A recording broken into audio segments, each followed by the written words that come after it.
تحتكو عشان تتوبني عشان يسوع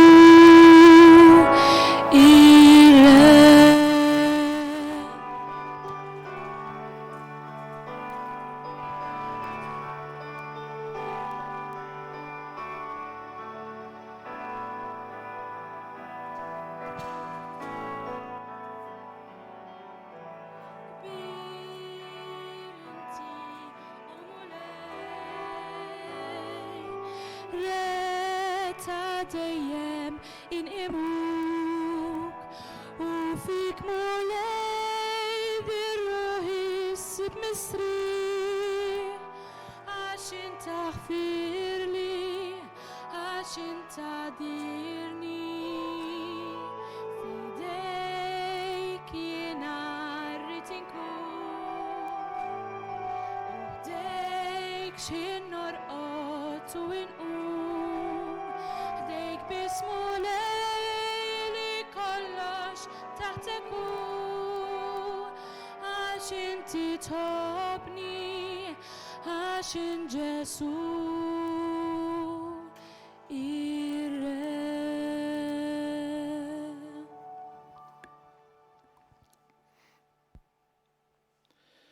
Natu bidu fl-imkien għal din il-ġimgħa imqazza fl-isem tal-Missier, tal-Iben, tal-Ispirtu Santu. Amen. Il-paċi magħkom. Eżis tiegħi qegħdin niċċelebraw ġimgħa imqazza differenti mis-soltu. Differenti fl-espressjoni tagħha, imma fis-sustanza hija l-istess. Forsi f'ħajjitna ngħid għalija qatt ma kellna mumenti bħal dawn ibsejn li fihom il-ġimgħa mqazza tagħmel sens. Hija tassew Vanġelu, aħbar tajba għaliex sejrin nakkumpanjaw lil Kristu Alla bniedem illi għadda minn dak li għaddejjin ħafna minna. Għadda minn momenti ta' biża, minn momenti ta' tiħil qalb, momenti ta' dubatija, ta' sagrifiċċju u aktar minna. Imma nkil bambini rejt din il-ġimgħa twassalna biex il-ħadd li ġej inkunu nistgħu nkantaw Alleluja. Imma m'hemmx lejt jekk m'hemmx id-dħul ta' Ġesu f'Ġerusalemm illum ħadd il-palm, jekk m'hemmx il-ġimgħa l-kbira, jekk m'hemmx ukoll sibt il-għid. Ħuti oqogħdu id-dar, oqogħdu ġewwa. Kif jgħidulna l-awtoritajiet tas-saħħa għal ġejt tagħna individwali u għal ġejt tal-komunità. B'dawn il-mezzi nippruvaw nagħmlu li nistgħu biex ngħinu l-xulxejn. Ħalli ninġabru mhux tant fis-santwarju tal-ġibel imma fis-santwarju interjuri tagħna. Kull wieħed waħda minna huwa santwarju fejn hemm l-Ispirtu tAlla. U nistgħu nagħmlu din l-esperjenza hekk intima fis-skiet, fil-ħemda ta' darna, anke bħala familja, ta' din l-esperjenza qawwija. Ħuti il-Mulej Ġesu ħal passjoni miet u qam biex lilu u lilek jerfana mill-ħażin tagħna. Ejjew flimkien narfu n-nuqqasijiet tagħna u nduqu il-ħlewwa tal-maħfra tal-miżerikordja tal-Alimbierek. Nitolbuh jaħfrilna.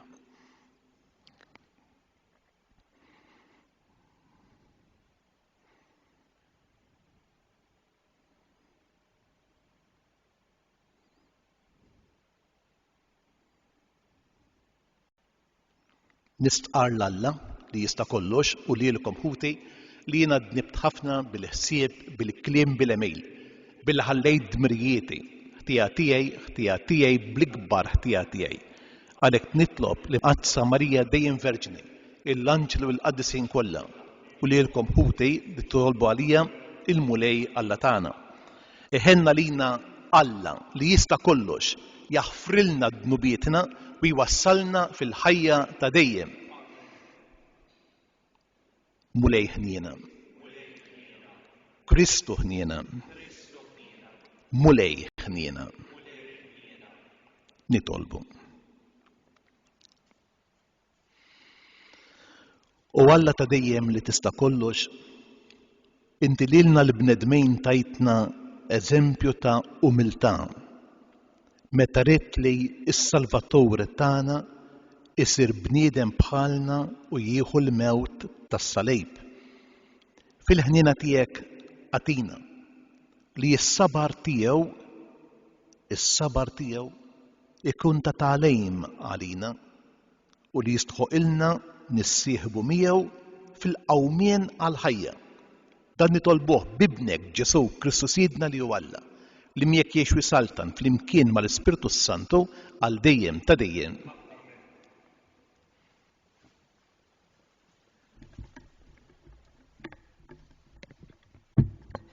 Qari mill-ktieb tal-Profeta Eżajja.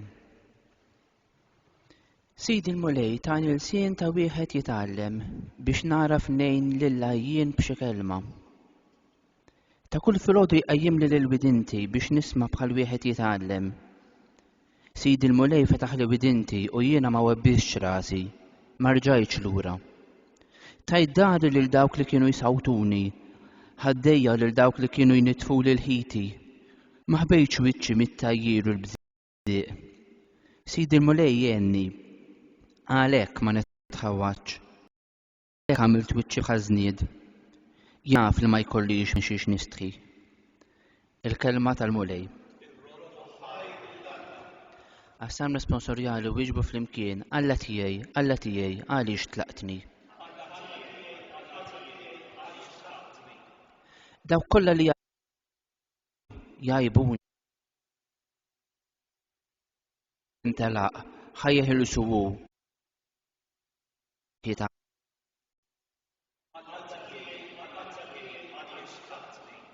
Abda klieb daru għalija, ġema nies ħżien rassewni. Taqbuli idejja u riġlejja, nista' not ta' għadmi kollu, ngħidu flimkien. Ħwejġa qasmu bejniethom, jaqtgħu x-xorti għall-libsa tiegħi. Mulej la titbieċ minni, qawwa tiegħi fittex għenni, ngħidu flimkien. Inxandar ismek lil ħuti, infaħrek f'nofs il-ġemgħa. Faħru l-mulej intom li tibżgħu minnu, sebħuh il-koll nisel Ġakob, ibżgħu minnu l-koll u liet Iżrael. Ngħidu flimkien.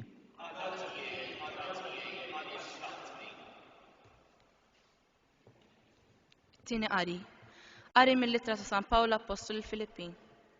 Ġesu Kristu li għad li kellu n-natura ta' Alla ma qadx ifittex tiegħu li hu daqs Alla, iżda xejjen lilu nnifsu billi ħa natura tal-sir.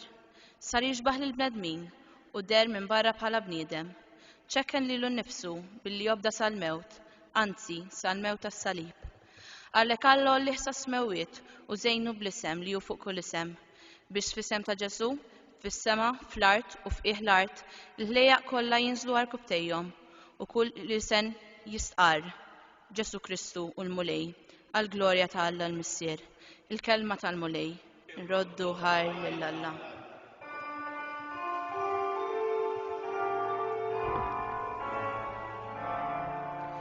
Gloria uti fili le Christu, gloria uti fili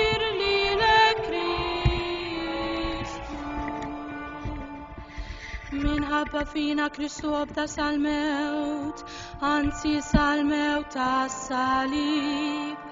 Għalek għall-olli ħsas mewit, u żejnu bl-isem li hu fuq kull isem.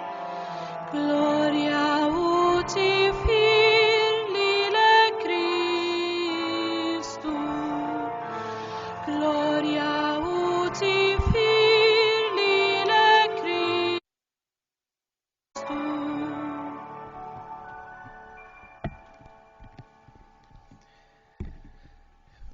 Il-passjoni ta' Siedna Ġesu Kristu skont San Mattew. F'dak iż-żmien wieħed mit-tnax jismu Ġuda l-Iskarjota mar ant il-qassisejn il-kbar u qalilhom: Xi tridu tatuni u jiena nagħtikom lil Ġesu f'idejkom?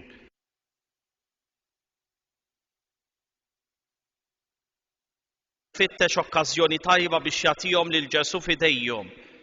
Fl-ewwel jum tal-għażmi, id-dixxiepli resqu lejn Ġesu u qalulu: Fejn tridna nħejjulek l-ikla tal-għid?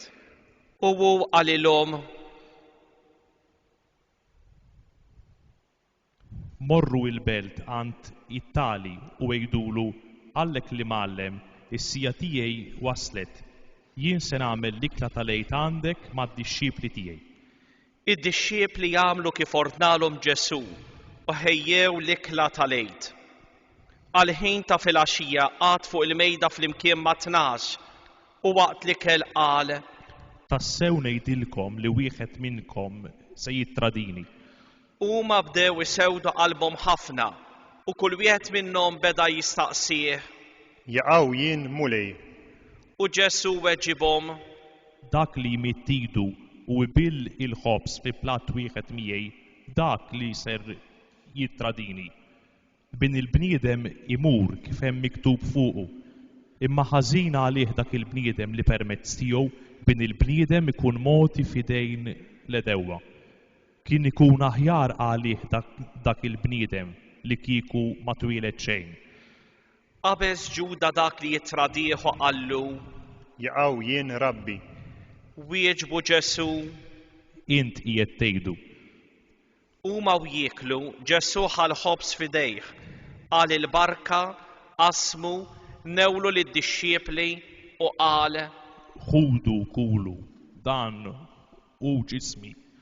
Imbagħad ħal kalċi f'idejh, ratt il-ħajr, newlilhom il-kalċi u qal: Ixorbu il-kol minnu, għax dan huwa demmi, id-dem tal-patt li jixxerret għal kotra. Għal maħfra ta' dnubiet. Ngħidilkom li ma nerġax nixrob iżjed minn dan il-frott ta' dilja sa dakinhar li nixrob inbit ġdid magħkom fis-saltna ta' missieri. Kantaw is-salmi u ħarġu lejn il-għolja taż-żebbuġ. Imbagħad Ġesu qalilhom: Il-kol kemm intom se titħawdu minħabba fija f'dan il-lejl, għax hemm miktub: Nidrob ir-raj u n-naċ tal-merħla jitferxu. Imma wara li nqum mill-mewt immur il-Galilija qabilkom. Qabeż Pietru u qallu: Jekk kulħadd jitħawwat minħabba fik, jiena ma nitħawwat qatt. Qallu Ġesu: Tassew ngħidlek li dal-lejl qabel ma jidden is-serduq int tkun ġaġħadni 3 darbiet. Qallu Pietru: Le ma niċħdekx, anqas jekk ikolli mmut miegħek. U d-dixxiepli l-oħra wkoll, kulħadd qal l-istess. Imbagħad Ġesu flimkien mad-dixxiepli tiegħu wasal f'qasam jgħidulu l-Ġetsemani u qal lid-dixxiepli: Oqgħodu bil-qiegħda hawn sakemm immur hemmhekk nitlob. U ħamjew lil Pietru u ż-żewġ ulijiet ta' Żebedew u beda jsewwet qalbu u jiddejjaq. Imbagħad qalilhom: Għandi ruħi imnikta għal mewt, ibqgħu hawn u issru miegħi. Mexa kemm xejn il-quddiem, inxteħed wiċċu fl-art jitlob u jgħid: Missier, jekk jista' jkun biet minni dan il-kalċi, imma mhux kif irrid jien, iżda kif trid int. Ġie ħdejn id-dixxiepli u sabhom reqdin u qal lil Pietru: Mela ma flaħtux tisru sija waħda miegħi, isru u jitolbu biex ma tidħlux fit-tiġrib. L-ispirtu iva irid, imma il-ġisem dajjef. Għat-tieni darba raġa mar jitlob u qal: Missieri, jekk dan il-kalċi ma jistax jgħaddi mingħajr ma nixorbu, tkun magħmula r-rieda tiegħek. Mill-ġdid ġie u sabhom reqdin, għax għajnejhom kienu tqal bin-nas. Ħallihom u raġa mar jitlob għat-tielet darba u qal l-istess kliem. Imbagħad ġie ħdejn id-dixxiepli u qalilhom: Issa se torqdu u tistrieħu, ara is-sija waslet u bin il-bniedem se jkun moti fidejn il-midinbin. Qumu, ejjew immorru, araw dak li ser jittradini huwa fil-qrib. Kif kien għadu jitkellem ġie Ġuda wieħed mit-tnax b'ġemgħa kbira ta' nies miegħu, armati bis-sjuf u l-bsaten, mibgħuta mill-qassisin il-kbar bix-xjuħ tal-poplu. Issa dak li kien se jitradih kien tahom sinjal u qalilhom: Lil dak li nbus daku aqbduh. U minnu fih resaq fuq Ġesu u qallu: Islim għalik, Rabbi. u biesu. U Ġesu qallu: Ħabib, għalhekk ġejt int. Huma resqu lejh, meddew idejhom fuq Ġesu u qabduh. Wieħed minn dawk li kienu ma' Ġesu ħareġ idu, sileft is-sejf, darab lil qaddej tal-qassis il-kbir u qatalu idintu. Imbagħad Ġesu qallu: Erġa' daħħal sejfek f'postu, għax kull min jaqbad is-sejf bis-sejf jinqered. Taħseb int li ma nistax nitlob lil missieri u jibgħat li jistas issa stess aktar minn 12 il-leġġun ta' anġli? Iżda mbagħad kif isseħħ l-Iskrittura li tgħid li hekk għandu jsir. Fl-istess waqt Ġesu qal: Iskom ħriġtu għal xi ħalliel, armati bis-sjuf u l-bsaten biex taqbdu lili. Jien kuljum kont inkun bil-qiegħda fit-tempju nagħllem u ma żammejtunix. Iżda dan kollu ġara biex isseħħi l-kidba tal-profeti. Imbagħad id-dixxiepli kollha telquh u ħarbu. Dawk li qabdu lil Ġesu ħaduh quddiem Kajfa, il-qassis il-kbir, fejn ġa kienu nġabru l-kittieba u x-xjuħ. Pietru kien baqa' miexi warajh mill-bogħod sal-palazz tal-qassis il-kbir.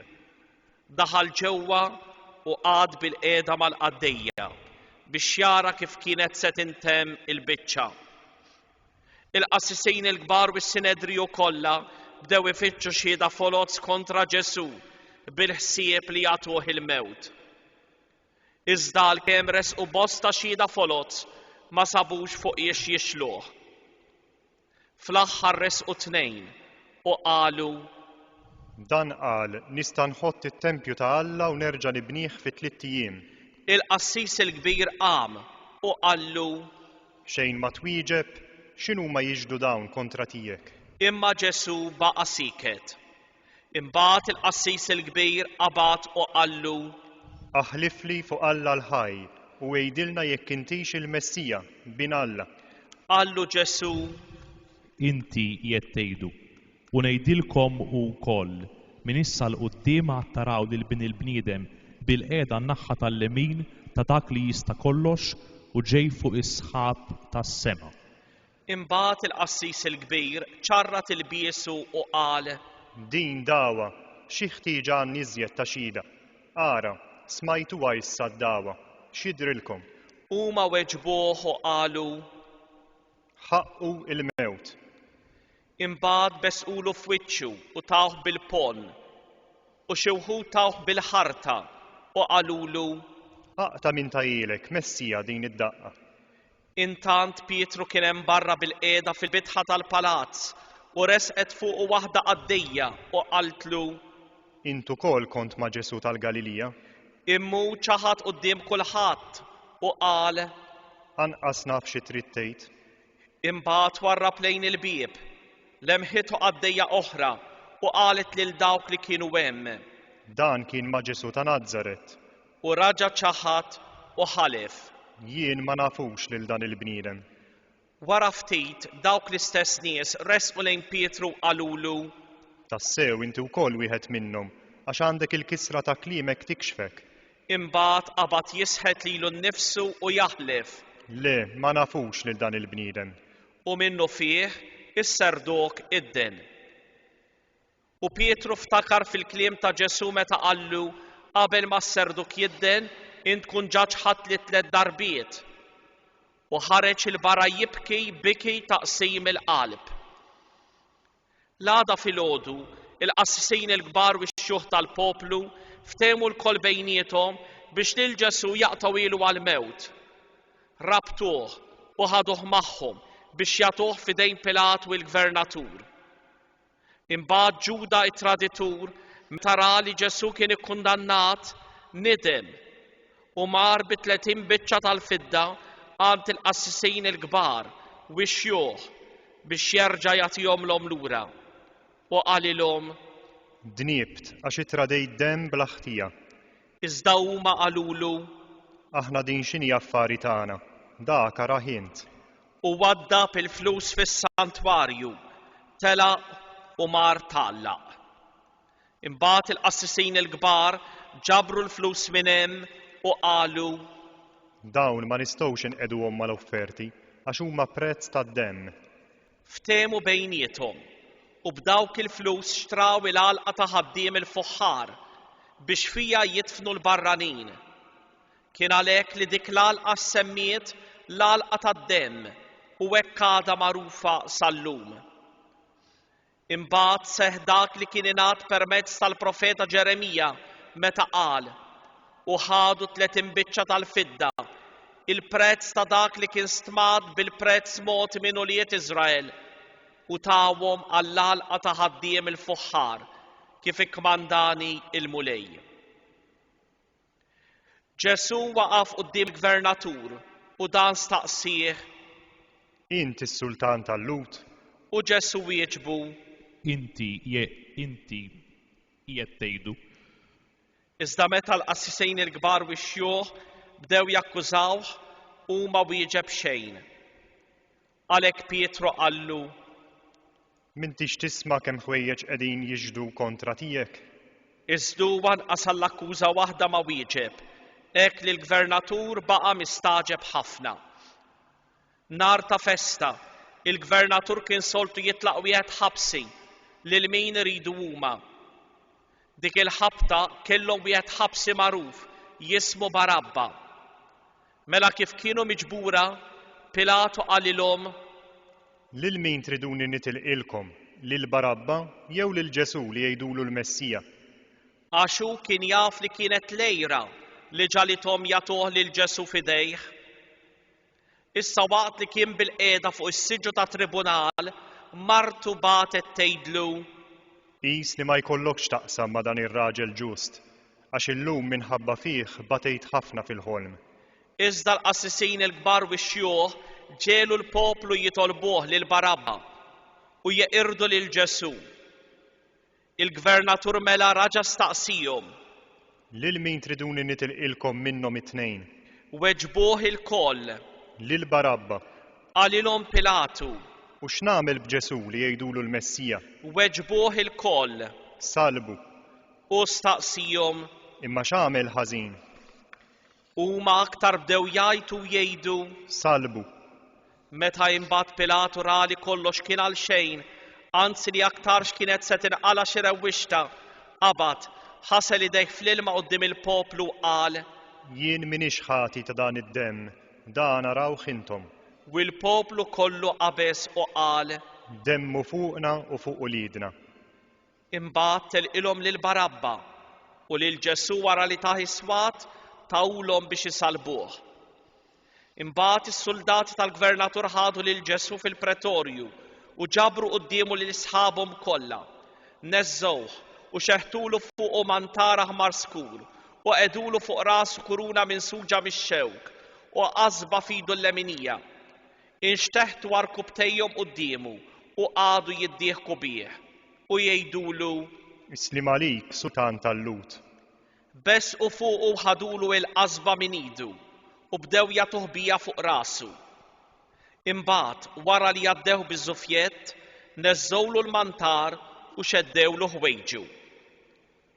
U ħaduh magħhom biex isalbuh. Huma u sejrin sabu raġel minn Ċireni jismu Xmun u ġaluh jerfalu s-salib. Meta waslu f'post jgħidulu Golgota, jiġifieri post il-qorrija, taħu jixrob imbejt b'taħlita morra.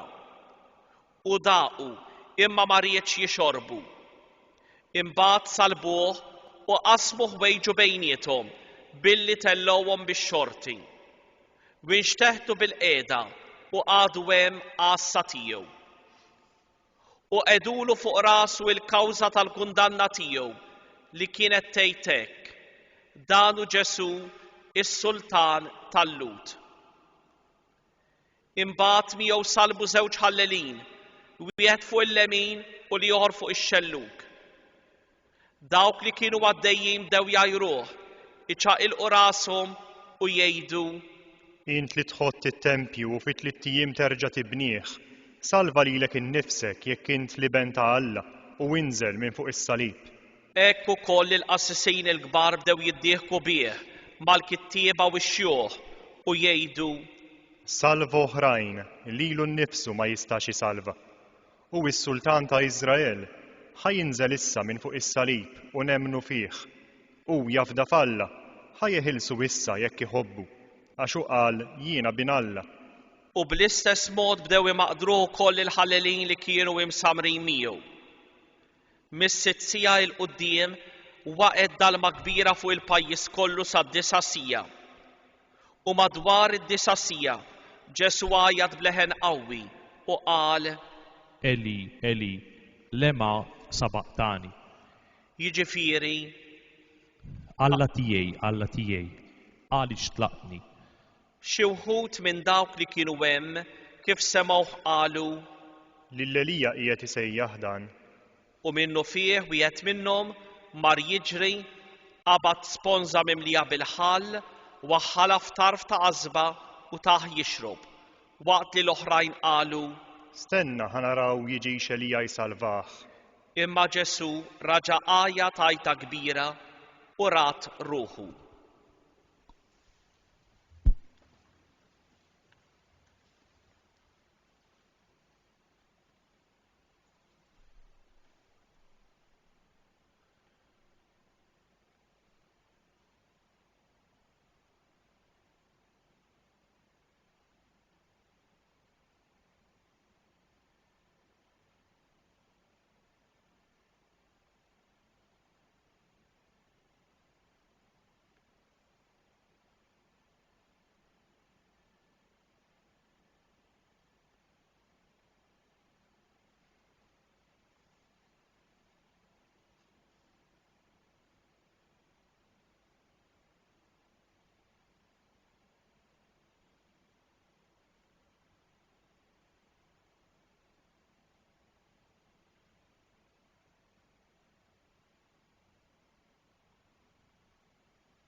U wara il-purtiera tas-santwarju iċċartet fit-tnejn minn fuq s'isfel, l-art teżżet u l-blat inqasam u l-oqbra infetħu u qamu ħafna itzma ta' qaddisin li kienu mietu li ħarġu mill-oqbra u wara l-qawmin tiegħu daħlu fil-belt imqazza u deru lil bosta nies.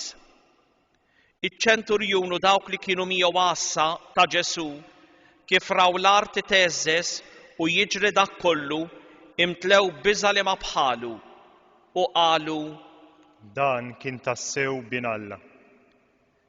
Hemmhekk kien hemm ħafna nisa jħarsu bil-bogħod, dawk stess li kienu mxew wara Ġesu biex jaqduh sa minn meta kien għadu fil-Galilija. Fosthom kien hemm Marija ta' Magdala, Marija Ġakbu Ġuseppi u ommu li Zebedew. X'insar fil-għaxija ġie raġel għani minn Arimatija jismu Ġuseppi li hu wkoll kien sar disċieplu ta' Ġesu. Marant Pilatu talbu l-ġisem ta' Ġesu. Imbagħad Pilatu wordna li jingħatalu.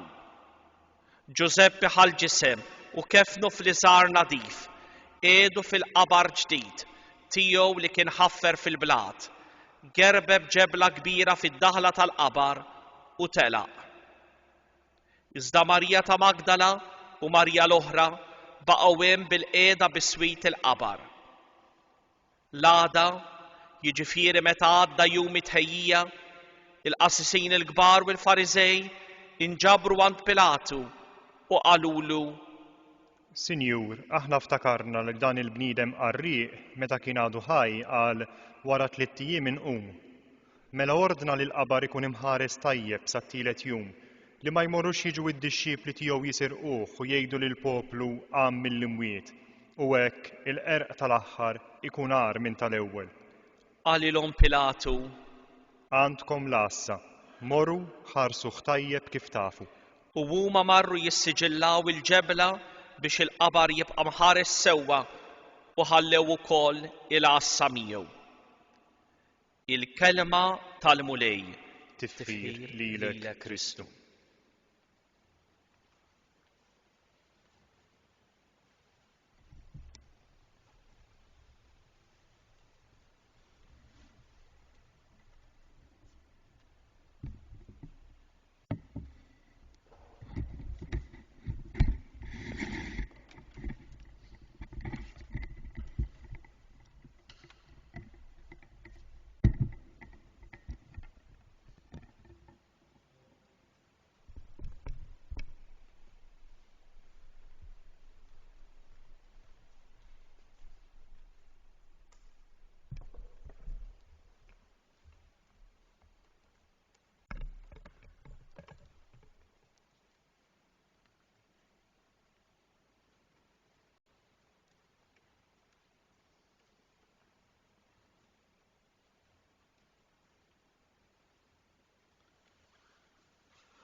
Illum Ġesu daħal Ġerusalem u n-nies leqgħu bil-frijej taż-żebbewġ u l-palm f'idejhom. U jiena dis-sena staqsejt li nnifsi x'tifsira jista' jkollha il-fatt li l-Lewt leqgħu lil Kristu dieħel f'Ġerusalem bil-frijej taż-żebbewġ f'idejhom. Il-koll nafu li iż-żebbewġ hija siġra li għandha ħafna benefiċċji. Fosthom miż-żebbewġ nagħmlu iż-żejt. U fl-Iskrittura insibu li meta kienu jagħmlu Reġ Dejt kienu jikkonsagrawh billi jitfewlu iż-żejt fuq rasu. Ħaġa li anke l-Knisja illum għadha tagħmilha. Tuża ż-żejt fil-Magħmudija, tuża ż-żejt imbierek fil-Griżma tal-Isqof, anke dakinhar tal-ordinazzjoni episkopali tagħna l-isqifijiet. U allura jista' xikun illi meta l-Lewt leqgħu lil Kristu biż-żebbewġ ridu jgħidulu ftakar li jient li konsagrat tal-mulej. Ftakar f'dak li inti jettilna darba fis-sinagoga ta' Nazzaret l-ispirtu tal-mulej fuqi ikkonsagrani biex inxandar il-bxara tajba. Ġesu kellu bżonn lil min ifakru f'dan il-moment ta' dħul solenni f'Ġerusalem meta kien riesaq għal passjoni u l-mewt tiegħu. Ġesu bħalek u bħali kellu il-beżat tiegħu, kellu l-inċertezzi tiegħu. U għalhekk kien hemm bżonn li l-poplu jgħidlu ftakar li inti ġejt ikkonsagrat biż-żejt, bl-Ispirtu Santu. U huma kemm huma tqal l-isfidi li għandek quddiemek m'intix waħdek. Hemm l-Ispirtu Talla miegħek. U ħbib tiegħi, jiena nħoss li f'dan il-ħadd il-palm fiċ-ċirkustanzi li qegħdin ngħixu, aħna li llum ukoll almenu fl-immaġinazzjoni tagħna inxejru il-frijej taż-żebbuġ f'idejna, qegħdin infakru lil xulxejn. Qegħdin ngħixu f'ċirkustanzi mhux tas-soltu, ċirkustanzi illi jistgħu ibeżżewna. Imma ftakar, ja bniedem, b'dik iż-żebbuġa f'idejk li tindikalek iż-żejt tal-konsagrazzjoni tiegħek.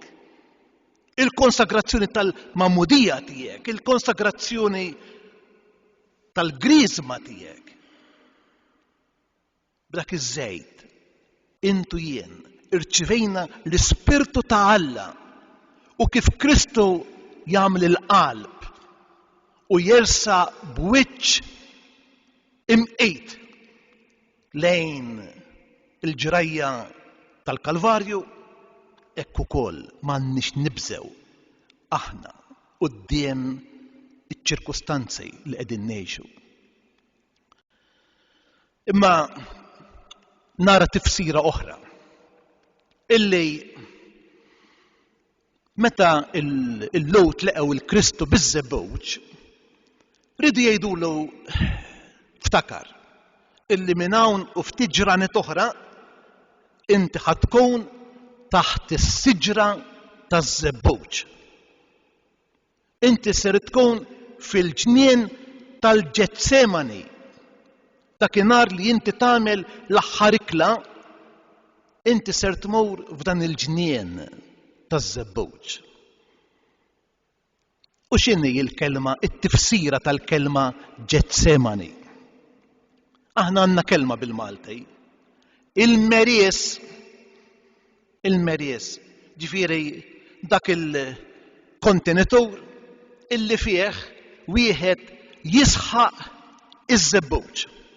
Wieħed ifarrak iż-żebbuġ taħt pressjoni biex minnu imbagħad toħroġ il-fwieħa taż-żejt ġdejd. U l-Lowt bil-frijaj taż-żebbuġ qed jgħidu l-Kristu int ser tmur fil-Ġetsemani. U l-Ġetsemani għalik ser ikun bħal dan il-merjes. Inti ħajjiġrilek bħaż-żebbuġ illi il-pressjoni li ħadħoss fuqek, il-pejs li ser tħoss fuqek fil-Ġetsemani, il-pejs tal-ħażin, il-pejs biex tubdi u toqgħod għar-rieda tal-missier, il-pejs tas-solitudni, dan kollu lilek ħajamlek trietaq, dak lilek ħajamlek frak, imma dik ħatkun pressjoni illi toħroġ minnek il-fwieħa, toħroġ minnek is-sabiħ, it-tajjeb, bħalma meta ż-żebbuġa fil-merjes tiġi imkisra u toħroġ iż-żejt, din id-batija li inti ser tgħaddi minnha ħatoħroġ minnek il-frott. U l-frott huwa s-salvazzjoni tagħna. Eżis tiegħi anke hawnhekk nara lilna fiċ-ċirkostanzi li qegħdin ngħixu. Jista' jkun illi bħalissa b'dik iż-żebbuġa f'idejna qed tgħidilna intom ukoll għandkom il-mument tal-Ġetsemani tagħkom. Il-Ġetsemani wkoll għalikom huwa il-merjes illi taħt pressjoni qawwija taċ-ċirkustanzi li se jkunu varji, intom se tħossukom imkisrejn, serin tħossukom frak. Però minn dak il-frak joħroġ it-tajjeb, U ngħiduha kif inhi. F'dawn il-ftit ġimgħat li jilna biex ngħidlek kwarantina magħluqin ġo djarna minħabba it-teddida tal-imxija, irridu ngħidu illi diġà bdejna naraw frott, naraw il-fwieħa, li wieħed jiġi konxju mill-limiti tiegħu li jiena ninduna li jiena għandi il-limitazzjonijiet tiegħi u ma naħsibx li jiena Alla, jiena li dik diġà hija frott. Is-sens ta' familja li nħoloq fostna u bdejna napprezzaw iktar u nsibu ħin għal xulxejn fil-familji tagħna diġà huwa frott. Is-sens ta' solidarjetà illi hawn bejnietna. Jiena rrid ngħid grazzi illi wara jumejn li għamilt dak l-appell biex nikkontribwixxu xi ħaġa ħalli jirnexxielna nofru strument li jservi għal pazjenti. Mhux għaliex in-nazzjon għandu bżonn id-daqsxejn tagħna. Imma għaliex aħna rridu ngħidu grazzi u nuru is-sens ta' apprezzament tagħna. Irrid ngħid illi f'dawn il-jumejn rajt sinjali sbieħ ħafna ta' ġenerożità u fiduċjuż li del-ġenerożità tkompli tikber. Allura anke jekk iż-żebbewġ mitħun taħt pressjoni joħroġ żejt fuq, il-passjoni għal Kristu ħarġet il-frott tal-fidwa, anke l-passjoni tagħna llum toħroġ frott fuq.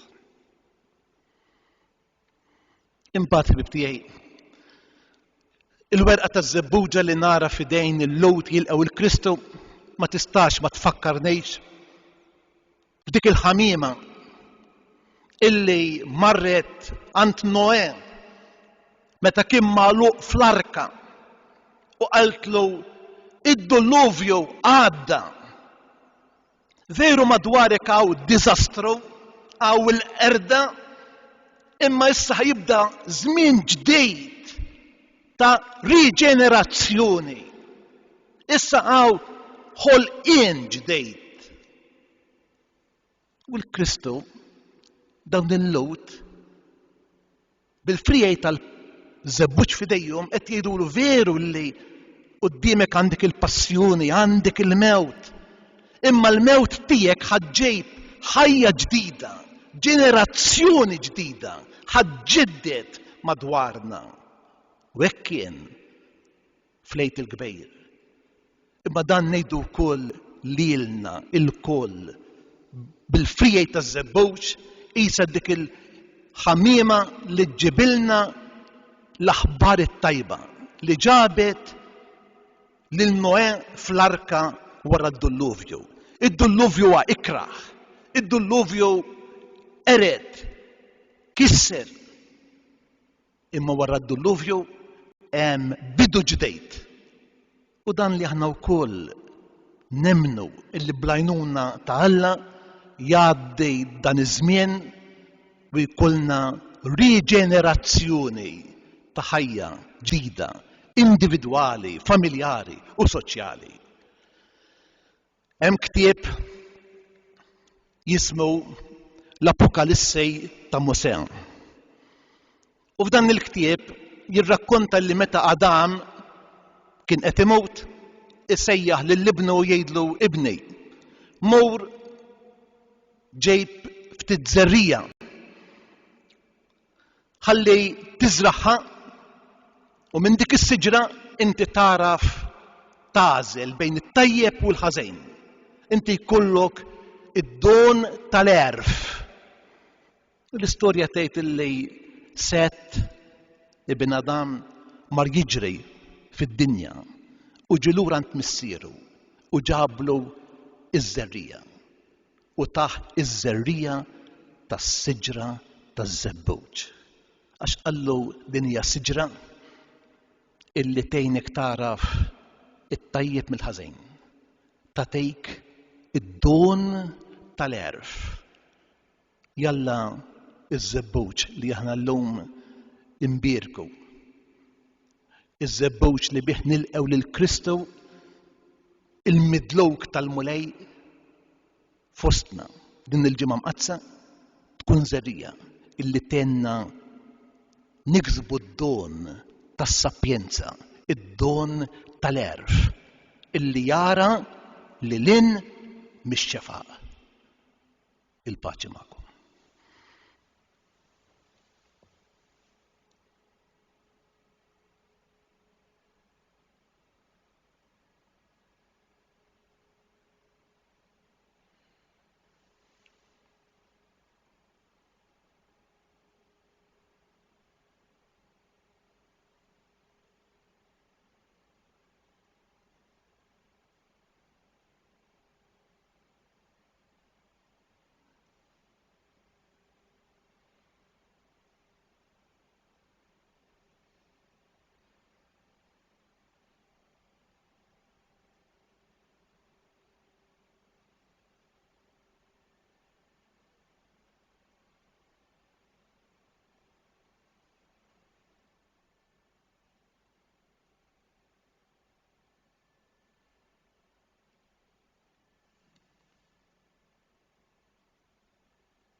Flimkien nagħmlu l-istqarrija tal-fidi tagħna. Jiena nemmen f'Alla wieħed, il-Missier li jista' kollox, li ħalaq is-sema u l-ard, dak kollu li jidher u dak li ma jidhirx. Mulej wieħed Ġesu Kristu, ibn waħdini ta' Alla, imnissel mill-Missier qabel kull żmien. Alla minn Alla, dawl minn dawl, Alla veru minn Alla veru. Imnissel mhux magħmul, nawtura waħda mal-Missier u bih sar kollox. Niżel mis-smawiet għalina l-bnedmejn u għal-fidwa tagħna u ħal ġisem bis-setta tal-Ispirtu Santu minn Marija Verġini u sar bnieden.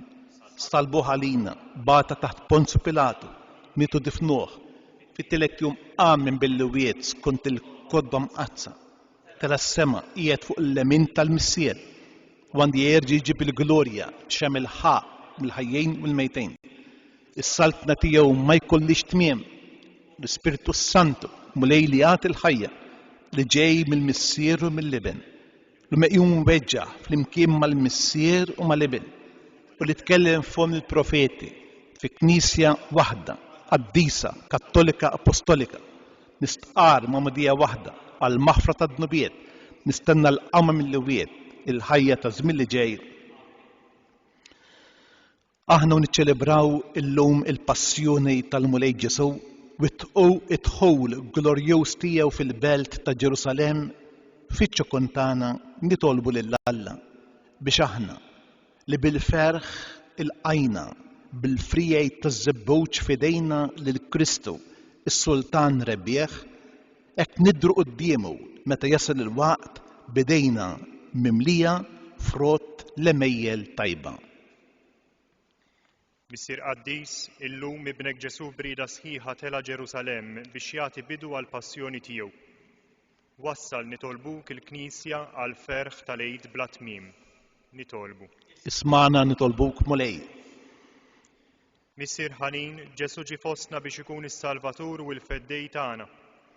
Għamel li l-bnedmin kollha jkollhom is-salvazzjoni li kisbilna hu bil-mewt u l-qawmin tiegħu mill-imwiet. Nitolbu. Ismana nitolbuk mulej.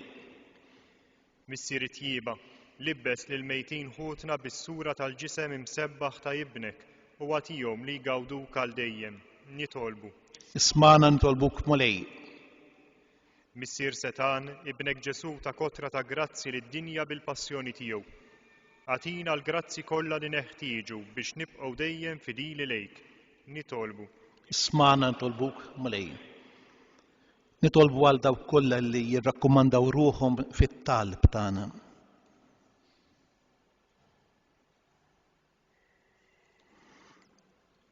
Mulej Missier Qaddis Alla ta' dejjem li tista' kollox, il-qattalb li qegħdin nagħmlulek illum aħna u qegħdin nagħmlu t-tifkira tal-passjoni ta' ibnek il-għażejż u għatina li niksbu l-frott sħiħ tagħha bi Kristu Siedna.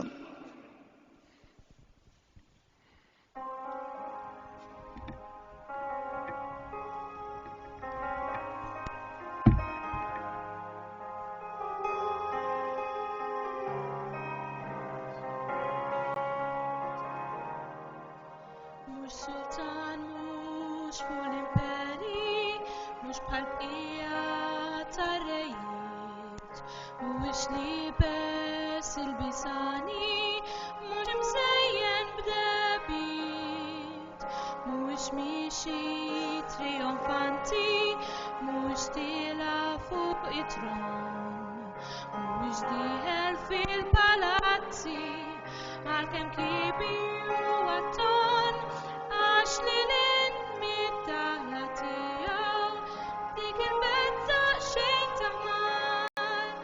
Dan sultan fi qlubna dieħel biex hemm jagħmel tiegħu dar, għax lilin mill-glorja tiegħu li kisibha bis-salib. Dan sultan fi qlubna jammar, tara jrid ikun ħabib.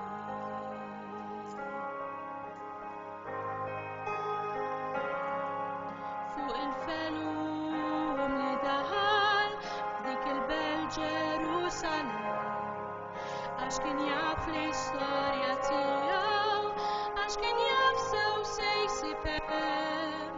Beda triq lejn il-Kalvarju, il-pjan tiegħu ma femux. Fis-salib fuq il-Kalvarju, it-tron tiegħu ma rfux, għax lilin mid-daħla tiegħu dik il-belt daqsxejn taħmar.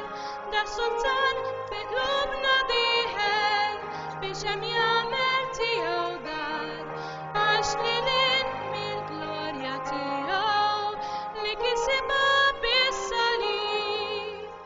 Da sultan fi qlubna jammar, tana jrid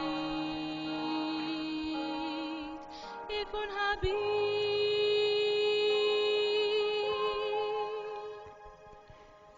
Tolbu ħutej biex is-sagrifiċċju tiegħi u tagħkom ikun joġob lill-Alla, il-missier li jista' kollox.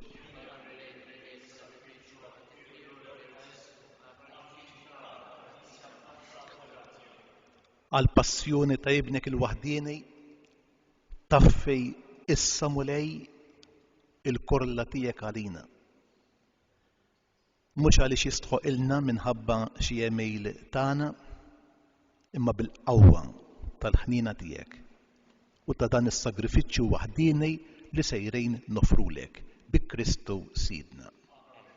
Il-mulej magħkom, nerfew qlubna l fuq. Nisu ħajr lill-mulej Alla tagħna. Sewwa u xieraq tas-sew mulej Mister Qaddejs, Alla ta' dejjem li tista' kollox, tajjeb u ta' ġejt għas-salvazzjoni tagħna li dejjem u kull imkien irroddulek ħajr bi Kristu Sidna. U li ma kellux ħtija oġbu ibati għal ħatja u għal ħażiena jilqa' kundanna li ma kienx ħaqqu. Bil-mewt tiegħu huwa ħassar il-ħtijiet tagħna u bil-qawmin tiegħu għal ħajja kiseb għalina il-ġustifikazzjoni. Għalhekk flimkien ma' l-anġeli kollha aħna wkoll infaħruk u b'ferħ kbir intennulek. Qaddis, qaddis, qaddis, il-mulej Alla tal-eżerċiti jismew witu l-art, mimlija bil-glorja tiegħek. Osanna, osanna, osanna fil-għoli tas-sema. Osanna, osanna, osanna fil-għoli tas-sema. Imbirek minn ġej fisem il-mulej. Osanna, Osanna, Osanna fil-għoli tas-sema. Osanna, Osanna, Osanna fil-għoli tas-sema.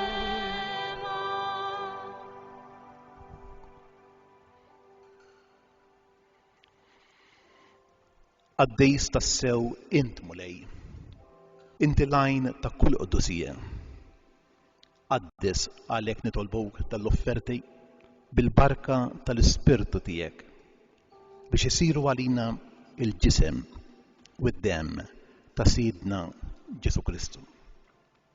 Li meta kien ser jingħata biex minn rajh jibati, ħal ħobs rat il-ħajr qasam ta' lid-disċipli tiegħu u qal: ħudu u kulu il-koll minn dan, għax dan huwa ġismi li jingħata għalikum.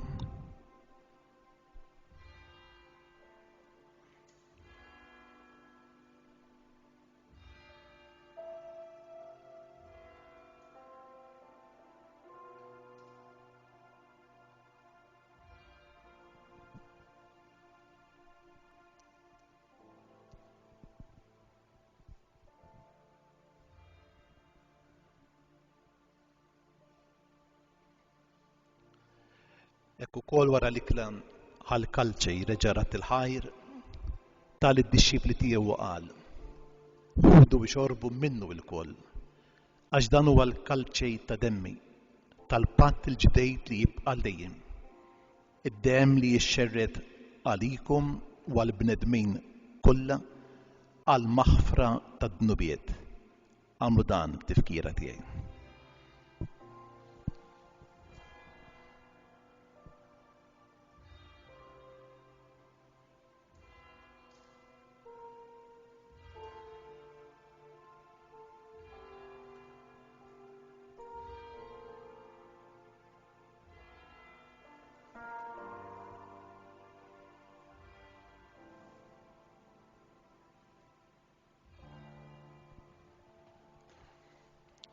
Dan hu l-misteru tal-fidi. Salvamento, Salvatur tafdin, bis-salib u l-qawwin tiegħek inti fdejtna. Għalhekk aħna nagħmlu dan b'tifkira tal-mewt u l-qawmien ta' Sidna Ġesu Kristu, nofrulek mulej il-ħobs tal-ħajja, il-kalċej tas-salvazzjoni. U rroddulek ħajr għax oġbok tilqana hawn quddiemek biex naqduk. Miċċu kuntana nitolbu li l-Ispirtu Santu jaqadna f'ġisem wieħed lilna li nieħdu sehem mill-ġisem u d-demm ta' Kristu. Ftakar mulej fil-Knisja tiegħek imxerda mad-dinja kollha. Wettaqa fl-imħabba flimkien mal-Papa Franġisku, mal-Isqof tagħna Mario, l-Isqifijiet Charles, Joseph u Pawlu u mal-Ministri tiegħek kollha.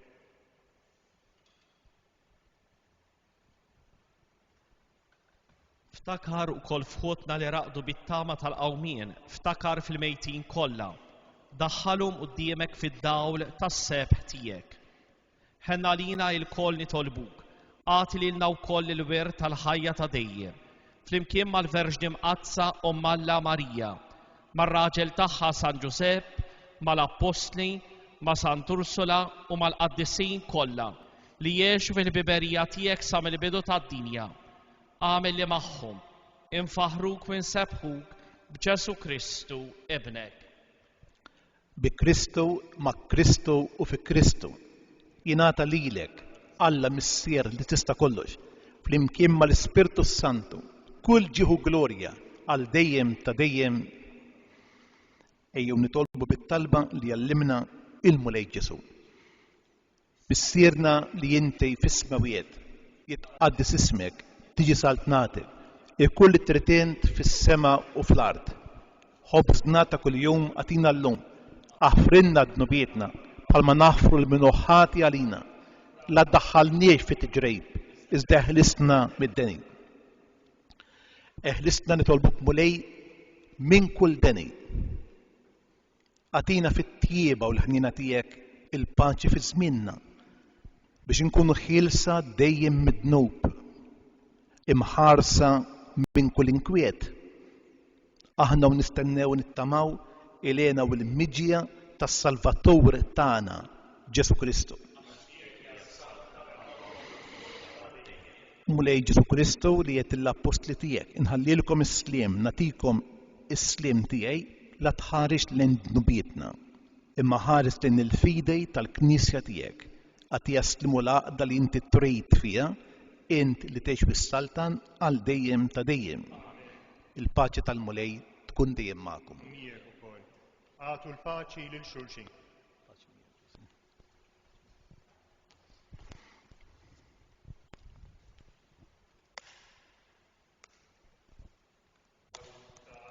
Li tneħħi d-nubiet tad-dinja ħenna rina. Ħaruf Talla. Tad-dinja ħenna rina. Ħaruf Talla.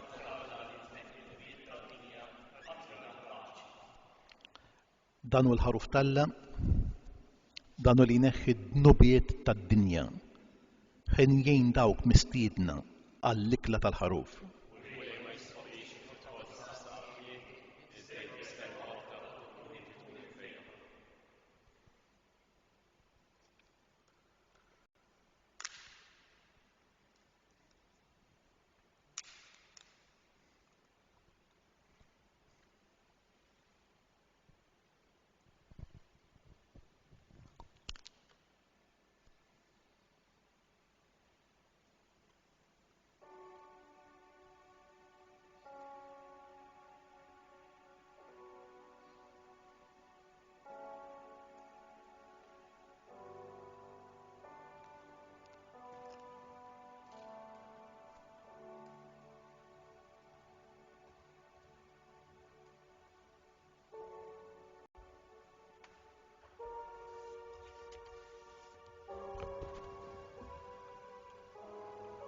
F'dawn il-momenti nistedinkom sabiex minn ġewwa djarkom tingħaqdu bix-xewqa tagħkom u tagħmlu tqarrbina spiritwali.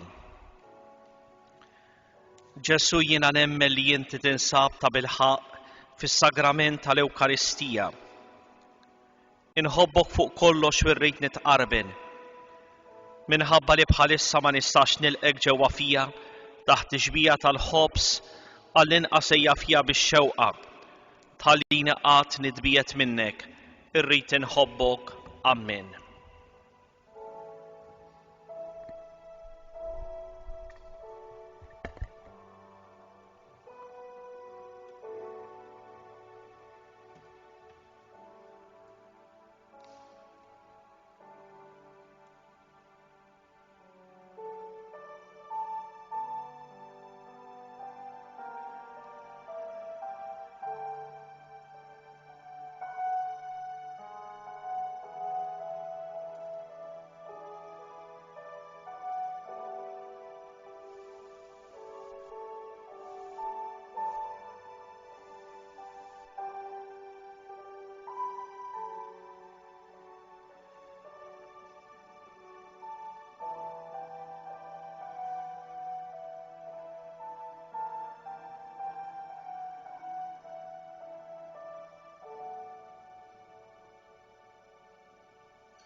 Nitolbu.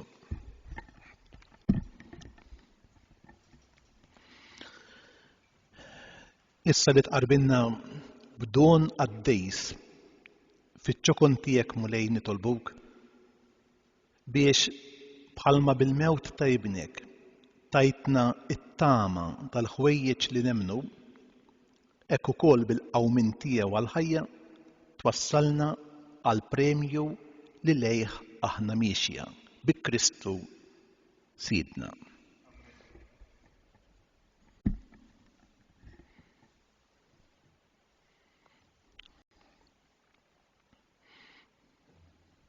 Il-mulej ma'kum. Alla l-missier ta' kull ħniena li bil-passjoni ta' ibnu ta'kom eżempju ta' mħabba jagħtikom li taqdu lill-Alla u lill-bnedmin u tiksbu id-don kbir tal-barka tiegħu. Iwassalkom għal ħajja ta' dejjem li lilkom li temmnu li l-mewt ta' Kristu teħliskom mill-mewt ta' dejjem. Bħalma timxu fuq l-eżempju tal-umiltà ta' Kristu, hekk il-mulej iseħħibkom miegħu fil-qawmien għall-ħajja. Iberikkom Alla li jista' kollox, il-Missier, l-Iben u l-Ispirtu Santu. Kil-bambin rejt jiena nerġa' nippresedi l-liturġija nhar l-Erba' fil-5:30 mis-Santwarju ta' Pinu fejn sejrin nagħmlu liturġija penitenzjali. Sfortunatament f'dawn il-jiem ma nistgħux niċċelebraw is-sagrament tal-qrar għax ħafna huma miġbura fid-djarhom.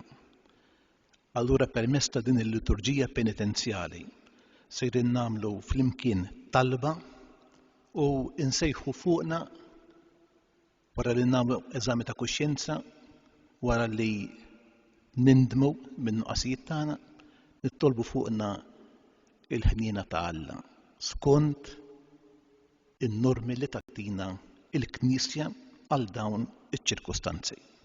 Imbagħad il-bambin rejt it-tridu tal-għid ġifieri il-ħamis, il-ġimgħa, is-sibt u l-ħadd nerġgħu nkunu magħkom mill-Knisja Katedrali. Morru fil-paċi ta' Kristu. Roddu ħajr lill-Alla.